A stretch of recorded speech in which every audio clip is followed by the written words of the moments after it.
Bonjour à toutes et à tous, bienvenue sur cette nouvelle vidéo où nous allons parler de l'équilibre alimentaire. Alors l'OMS nous apprend que 74% des décès dans le monde sont liés aux maladies non transmissibles, à savoir les maladies cardiovasculaires, les cancers, les maladies respiratoires et le diabète. On sait qu'il y a 4 comportements qui favorisent l'émergence de ces maladies non transmissibles. Le premier, c'est le tabagisme, le second, c'est l'inactivité physique, le troisième, ça va être du coup la consommation excessive d'alcool, et le quatrième, c'est la mauvaise alimentation. Donc nous, on va s'intéresser à savoir comment on peut manger équilibré pour avoir un des 4 piliers qui nous permettent du coup de lutter contre ces maladies non transmissibles. Première question qu'on va se poser, c'est quels pourraient être les intérêts de manger équilibré. Premier grand intérêt, vous vous imaginez bien, du coup c'est d'être en bonne santé. Deuxième autre bonne raison, du coup ce serait l'idée d'être en forme, puisque quand on mange équilibré, vu qu'on amène tous les éléments nécessaires au bon fonctionnement du corps humain, on aura quand même tendance à être plus en forme. Autre élément essentiel, pour certains d'entre nous, ça peut être l'idée que l'alimentation permet du coup d'être performant dans l'activité physique. Et effectivement, la nutrition du sportif, c'est un domaine ultra intéressant et on peut optimiser son alimentation pour performer dans le sport. On a aussi l'idée que manger équilibré, effectivement, un des intérêts, c'est d'être heureux, puisque si vous amenez tous les bons éléments à votre corps, vous lui permettez en tout cas de fonctionner correctement et potentiellement, du coup, entre guillemets, d'être heureux. Et autre point assez intéressant à mon sens,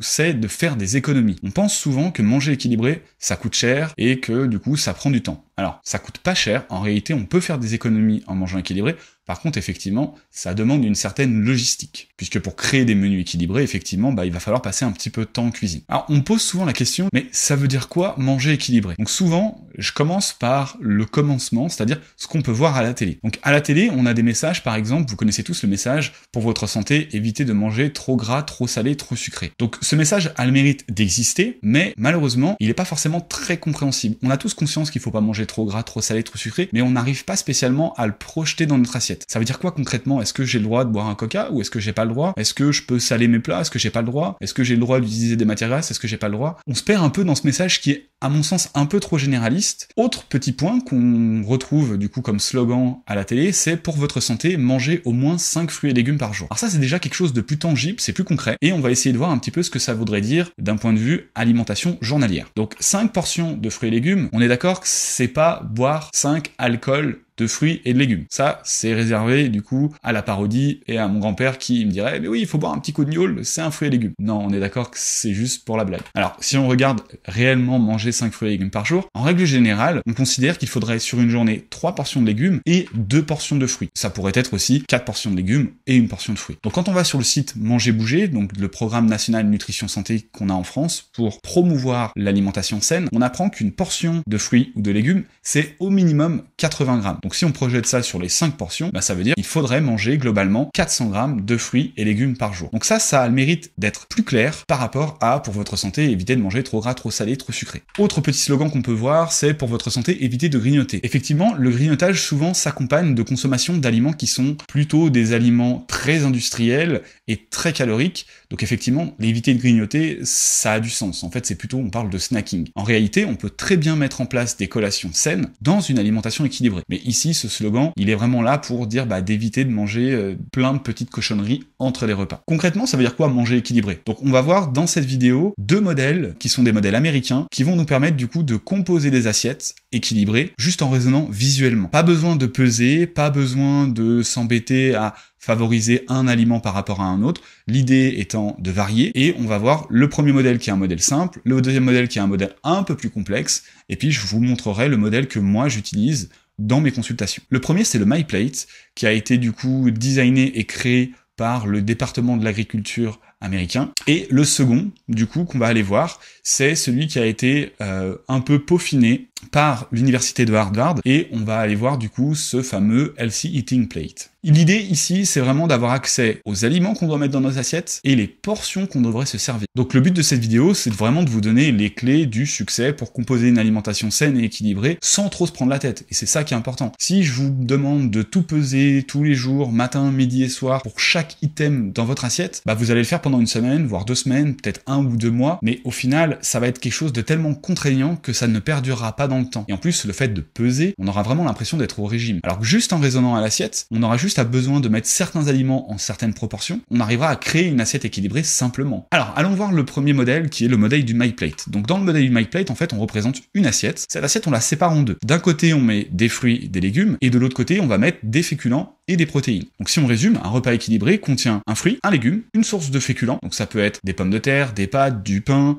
les légumineuses vont aussi être considérées comme étant les féculents, et on aura aussi accès à une protéine, soit animale, soit végétale. Et bien entendu, le dernier aliment qu'on peut mettre dans une alimentation saine et équilibrée, c'est le produit laitier. Ça peut être un produit laitier gras, comme du fromage, ou ça peut être un produit laitier maigre, comme des yaourts, des faisselles ou du fromage blanc. Donc ça, c'est le premier modèle MyPlate. Il a du sens puisque juste visuellement, en fait, dans notre assiette, on arrive à se dire, tiens, je dois mettre telle portion de légumes, telle portion de féculents, telle portion de protéines. Et en fait, tous les items sont importants dans notre assiette. Par contre, ici, dans ce modèle, on n'a pas accès du coup à la matière grasse et on ne sait pas réellement ce qu'il faut mettre dans notre assiette comme matière grasse. Allons voir maintenant du coup le modèle de l'université d'Harvard. Donc dans le modèle de l'université d'Harvard, ils vont un petit peu plus loin dans les recommandations. Alors l'organisation de l'assiette est globalement identique à celle du MyPlate. On retrouve un fruit, on retrouve un légume. Ici, néanmoins, ils vont spécifier quelques petites erreurs des fois nutritionnelles qu'on peut faire dans notre assiette en disant que les patates et les frites ne font pas partie des légumes, effectivement, les frites, les pommes de terre, ça fait partie des féculents. On a aussi du coup un quart de l'assiette qui amène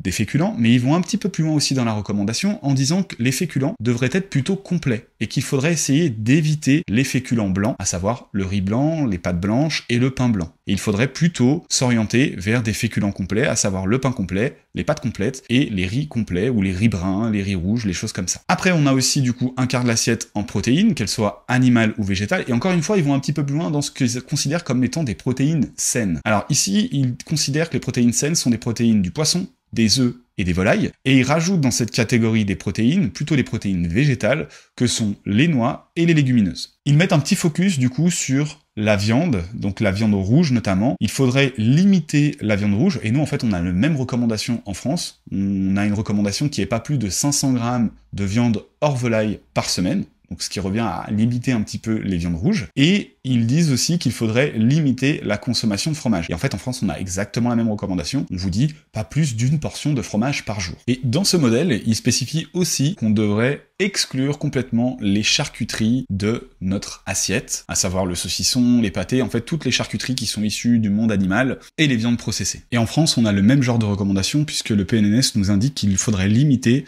sa consommation de charcuterie à 150 grammes par semaine. Allons voir maintenant un petit peu ce qui spécifie pour les matières grasses. Et c'est là où c'est intéressant puisqu'ils vont un petit peu plus loin dans les recommandations en matières grasses. Donc dans les matières grasses, ils nous conseillent d'utiliser soit de l'huile d'olive, soit de l'huile de colza, que ce soit pour la cuisson ou pour l'assaisonnement. Alors faites attention, certaines huiles de colza ne tiennent pas la température, mais généralement, vous avez juste à regarder sur le packaging et c'est marqué. Donc, huile d'olive, huile de colza à privilégier, et ils vont nous spécifier de limiter la consommation de beurre et d'exclure totalement la consommation de graisse trans, donc que ce soit la margarine ou les graisses plutôt qui sont intégrées des fois dans certains produits industriels. Donc ça, c'était pour les matières grasses. Et maintenant, pour ce qui est des boissons. Donc, il nous spécifie ici de boire de l'eau. On peut aussi boire du café, du thé sans aucune problématique, dans la mesure où on ne sucre pas ou peu ces boissons. Ils vont aussi spécifier du coup le lait et les produits laitiers maigres, donc ils nous disent entre 1 et 2 produits laitiers maigres par jour. Et en fait, c'est la recommandation qu'on a nous en France, c'est 2 produits laitiers par jour. Si ce n'est que nous, on va considérer aussi les produits laitiers comme étant des fromages. Ici, ils veulent limiter le fromage, c'est la petite nuance qu'on a entre ces deux recommandations. Et ils vont aussi spécifier de ne pas boire plus d'un verre de jus de fruits par jour et un petit verre de jus de fruits. Donc là, il faut faire attention parce que souvent, nos verres à la maison,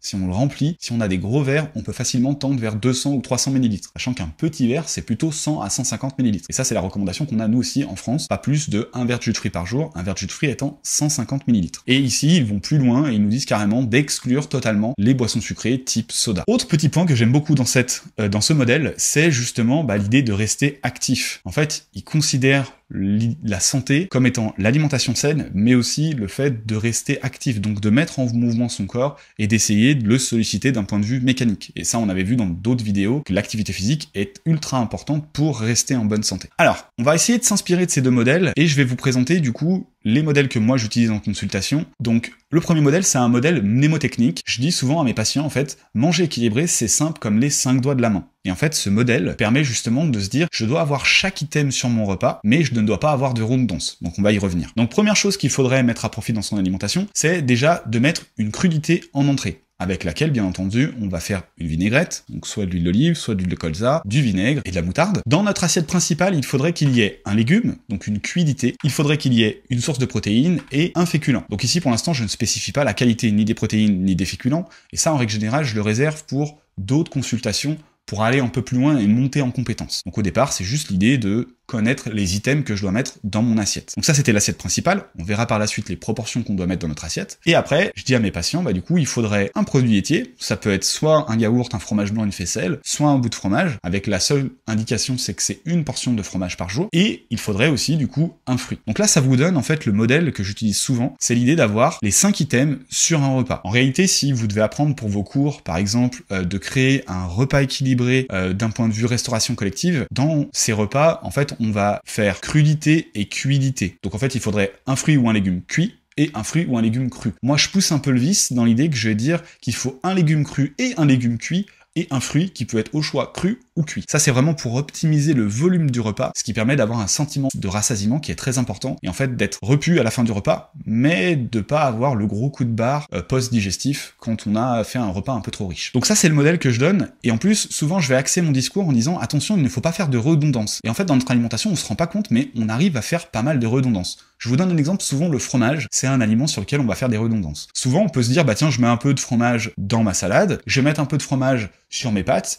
et puis je vais prendre un yaourt en dessert. En réalité, il fallait une portion de produit laitier, on se retrouve avec 2 portions de fromage et un produit laitier maigre. Donc en fait, on a 3 portions de produit laitier, au lieu d'en avoir qu'une seule. On a exactement le même phénomène de redondance, souvent avec les féculents. On peut très bien prendre une salade en entrée, où ce serait une salade de lentilles, donc légumineuse égale féculent, en tout cas dans le modèle que moi j'explique. Et puis par la suite, on peut très bien reprendre des pâtes dans notre assiette, et puis reprendre un bout de pain pour manger avec le fromage. Donc au lieu d'avoir eu une portion de féculents, on se retrouve encore une fois avec 3 portions de féculents. Une en entrée, une en plat principal, et une en dessert avec le pain. Donc c'est plus pour avoir cette idée de je dois avoir chaque item, mais dans l'idéal, il ne doit être présent qu'une seule fois. Par contre ici, ça ne donne pas lieu à les proportions qu'on doit mettre dans son assiette. Ça permet juste, du coup, de se dire, tiens, je vais manger tout ça, est-ce que j'ai tous les items qu'il me faut? Et après, on peut tout combiner, c'est ça qui est intéressant, et c'est là où je trouve que c'est pertinent comme modèle, c'est que on va pouvoir analyser n'importe quelle assiette pour se dire, tiens, est-ce que c'est équilibré ou pas? Je vous donne un exemple, imaginons qu'on fasse l'hiver, on peut faire des salades d'endives avec, par exemple, du roquefort et des poires. Donc j'ai eu ma crudité, ok, j'ai mon produit laitier, mon fromage, et j'ai mon fruit. Donc ce qui veut dire que ces 3 items, on peut les rayer, et dans le reste du repas, on ne doit pas les retrouver. Donc ce qui voudrait dire que le repas doit se finir sur le plat principal, avec la protéine, et le légume cuit, et le féculent. Et c'est tout. Et bien entendu, pour le repas, on boit de l'eau, ou du thé et du café, dans la mesure où on le sucrera, il n'y a aucun souci. Maintenant, c'est de se dire, dans une assiette, ça donne quoi? Quelles sont les proportions qu'on va essayer de respecter? Donc si on prend une assiette, moi souvent, je conseille à mes patients de commencer par une entrée en légumes crus dans l'idéal. Ça peut aussi être des légumes cuits. Il n'y a aucun souci, mais c'est l'idée de commencer par une entrée avec un légume. De reprendre un peu le modèle des anciens, entrée plat dessert, puisque ça va permettre en fait d'étendre le temps de repas, et une des problématiques qu'on retrouve tous dans notre alimentation, c'est qu'on mange trop vite. Et l'avantage de faire une entrée, un plat, un dessert, c'est qu'on étend le repas juste par le nombre d'items qu'on va consommer. Donc ça aussi, c'est assez intéressant comme structure de repas. Ça n'empêche pas de pouvoir faire des repas mono-assiettes, mais c'est pas ce que je conseille dans un premier temps. Donc une petite entrée en crudité, bien entendu, on n'est pas là pour être au régime, on va pas manger juste des feuilles de salade crues, on va mettre à profit la matière grasse qu'on a le droit dans notre repas pour faire une vinaigrette. Dans notre assiette principale, il faudrait du coup segmenter l'assiette en 2. La moitié de l'assiette doit être des légumes, et après l'autre moitié, on la resegmente en 2, donc on a un quart de féculents et un quart de protéines. Donc ici, dans l'exemple que je vous donne, on pourrait faire une belle poêlée de haricots verts, on fait revenir de l'ail dans de l'huile d'olive, nos haricots verts, à côté on fait une petite poêlée de pommes de terre, ou du riz, des pâtes, peu importe, et ici, dans l'exemple, je vous ai mis un beefsteak haché, ça aurait pu être une escalope de dinde, ça aurait pu être un pavé de saumon, peu importe, l'idée qui étant qu'il y ait une protéine, elle peut être animale ou végétale, ça aurait pu être du tofu par exemple. Donc ici, moitié de légumes, un quart de protéines, un quart de féculents, et après, je conseille en dessert un fruit, dans la mesure du possible un fruit cru, mais ça peut aussi être un fruit cuit type compote, et un produit laitier, qui peut être un produit laitier maigre ou un produit laitier gras. La seule nuance, c'est que pour le produit laitier gras, c'est une portion par jour seulement. Donc on peut le mettre soit le matin, soit midi, soit le soir, mais une fois qu'elle a été utilisée à un de ces repas, le reste des produits laitiers va forcément être des produits laitiers maigres, type yaourt, fromage blanc ou faisselle. Ici, c'est un optimum vers lequel tendre, mais faut pas devenir névrosé de l'équilibre alimentaire, d'accord? Il faut pas tendre non plus vers l'orthorexie. L'orthorexie, c'est une pathologie qui fait qu'on veut manger équilibré coûte que coûte. Et bien entendu, sur le repas, on boit de l'eau, du thé ou du café, toujours pareil. Maintenant, on va se poser la question de tiens, est-ce qu'on peut équilibrer une blanquette de veau? En fait, le modèle que je vous ai donné, les 5 doigts de la main, le moyen mnémotechnique, et la répartition dans l'assiette, en fait, vous permet de créer n'importe quel plat de façon équilibrée. Alors, la première question à se poser, c'est de quoi est composée ma blanquette de veau? Donc si je reprends mon modèle des 5 doigts, ma blanquette de veau, premier truc qu'on va avoir à l'intérieur, c'est du veau, donc de la viande, donc des protéines.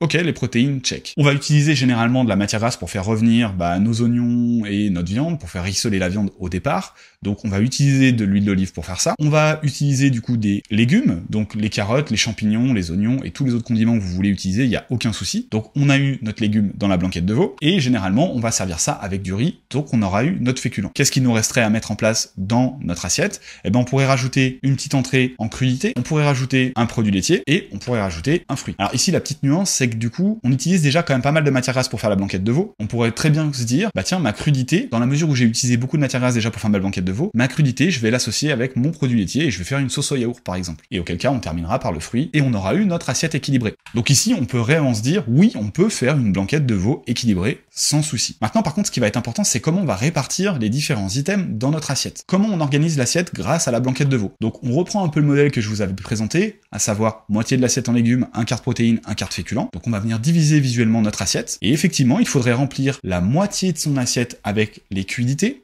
c'est-à-dire les champignons, les carottes et les oignons, et un quart de notre assiette devrait être composé des protéines, et un quart de notre assiette devrait être composé des féculents. On n'oublie pas de rajouter la petite entrée en crudité, et généralement, moi je vais vous dire de mettre à profit le produit laitier pour faire la sauce de la crudité, ou si on a réussi à faire une blanquette de veau sans trop mettre de matière grasse, on peut très bien faire une vinaigrette pour la crudité, y a pas de souci. Et auquel cas, on pourra garder son produit laitier en dessert, et le fruit en dessert aussi. On peut réellement tout équilibrer dans notre assiette. Que ce soit un burger, des lasagnes, peu importe ce que vous considérez comme aliment, on peut l'équilibrer en raisonnant, en se disant, tiens, qu'est-ce que j'ai, de quoi est composé mon aliment, et du coup, qu'est-ce que je dois amener autour pour venir équilibrer cet aliment. Pour conclure, quelques mots du docteur Paracels qui disait « Tout est poison, rien n'est poison, c'est la dose qui fait le poison ». Et effectivement, vous avez vu du coup dans ce modèle de l'équilibre alimentaire, tout est important, mais par contre effectivement c'est la quantité qui va être importante à designer correctement dans son assiette. Et ça je trouve que c'est assez pertinent dans cette idée de créer un équilibre alimentaire, puisqu'il faut un peu de tout, il faut varier, mais les proportions doivent être